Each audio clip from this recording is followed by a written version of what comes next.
What's good? What's good? What's good, family? I thought I'd pop in real quick and throw something up here.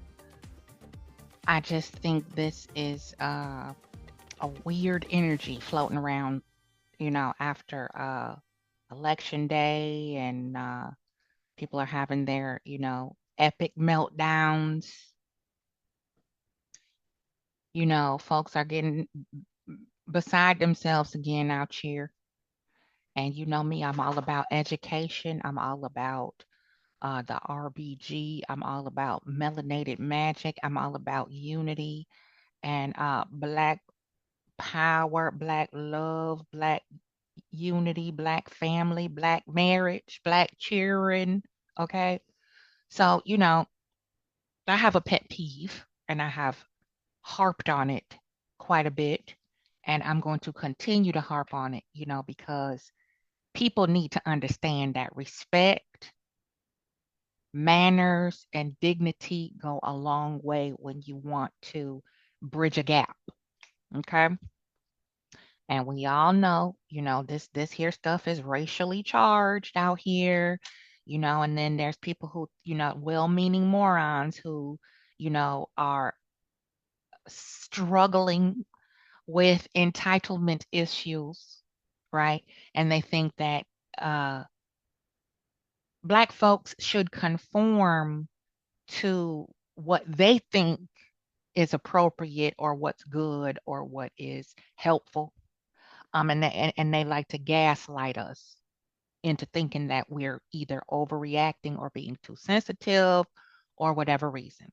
And I'm not the one, I ain't got the patience for these white women to be sitting up educating them unless they really are truly sincere in having a good faith conversation about melanated history, the indigenous people, especially, you know, with their use of terminology and, their self-imposed ways they try to um, bridge the gap, if you will, or find some type of connection to Black women through the aforementioned things that I said, changing their vernacular, using terminology like girl and sis with uninformed, uneducated, uh, knowledge base and lexicon of information of why girl and cis are not appropriate for white women to use before establishing rapport with us. Um, I don't know where they get that from. I don't know why they do it. I think a lot of them think it's cute. Some of them think that, I'll just do it because they do it and say it to each other. So that will get me an invitation to the barbecue if I can blend in and use the same lingo or catchphrases or slang as Black women, then I'll be accepted and trusted, and then we could develop a camaraderie that way. Some of them are just tone deaf and they don't get it because they don't even understand their own history. Lots of them don't have a history, have never tapped into the history. They don't even know the history of the country they're in, let alone the history of Black folks, Black women, and why using that word girl with an unfamiliar Black woman is insulting, it's racist, and it's ignorant. So we gonna do something here a little different, away from the reality for a little bit. We're gonna switch it up, positive pivot. Education is always good. It's always good to share little gems and things like that from another perspective. And I love this sister because she is on point and she has a lot more patience than I do when it comes to these type of things. I'm advanced as well. I believe in, teaching, each one teach one, but I sweep around my own front door first. So this not only is not just for non-melanated women, it's also for, those melanated women who think that there's nothing wrong with clear women doing this. And this is also a deeper dive on why it strikes a chord with those of us who are melanated and woke and understand and have studied our history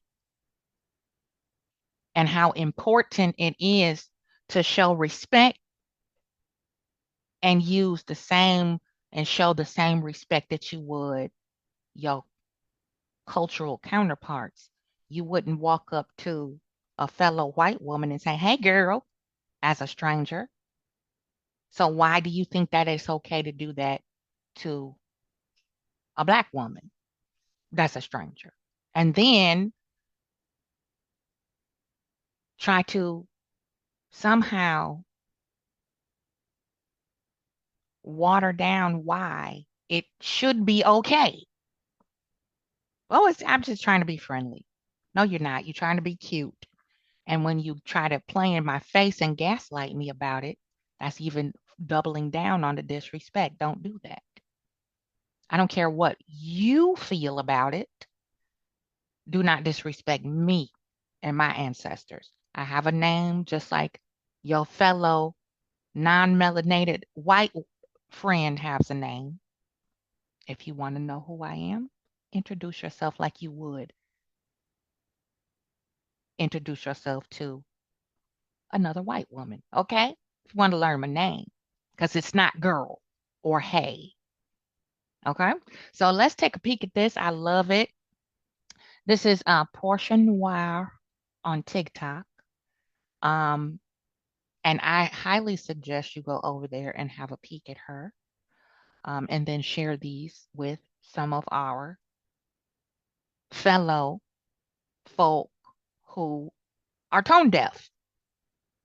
All right, let's get into it. I like how she broke this down. I like the history that she linked to it. Check it out. Ownership and control went hand in hand, and for white girls who had slaves, developing techniques of management and discipline was an important aspect of their early training. For those who were newly inducted into slave owning communities, the plantation was a school where they learned how to be propertied women. According to historian Joan Cashin, young white men learned the fundamental lessons in exercising power from older white men, but white girls learned these lessons too.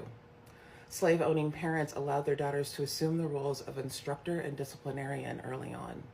White parents also taught their daughters the basic principles of slave ownership through naming practices and by requiring enslaved people to use salutations that conferred respect when addressing them and their children.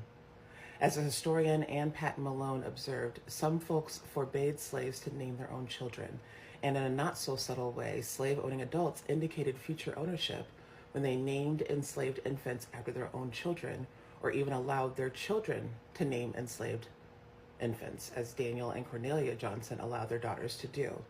Betty and Mary Johnson named Betty Curlett and her sister Mary after themselves. The conversation about white women getting a little bit too familiar with black women and calling them sis or girl or anything beyond their name has been discussed, and it's been discussed from a level of respect. You don't know who we are.